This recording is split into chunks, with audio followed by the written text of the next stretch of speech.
I had a question that came in the other day about the evaluation of severe male factor. Severe male factor means that you've got a semen analysis that has less than 10 million sperm per cc.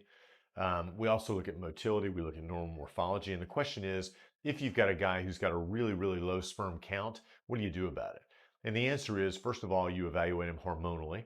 So we would get an FSH, we get an LH, we get a testosterone. If he has a component of erectile dysfunction as well, we would also get a prolactin.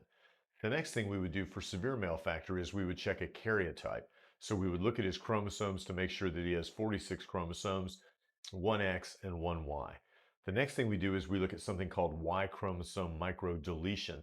So there can be little bitty deletions in the Y chromosome that can lead to abnormalities in sperm production, pretty severe. In fact, some of these guys with Y chromosome microdeletions have no sperm at all. There are other things that we can do like sperm function testing. There's something called a sperm QT test where we can look at methylation of sperm, which is thought to be associated with deactivation of sperm. So if you've got a high concentration of methylated sperm, those sperm tend not to work. The treatment for that would be ICSI. We can also do something like DNA fragmentation, where you look at actually the DNA within the sperm specimen to see how much fragmentation or how much breaking apart there is of the DNA. This is very controversial. It was much less so a few years ago, but more recently there's some studies that have made it be more controversial. And in fact, the European Society of Human Reproduction now says that DNA fragmentation testing is basically worthless.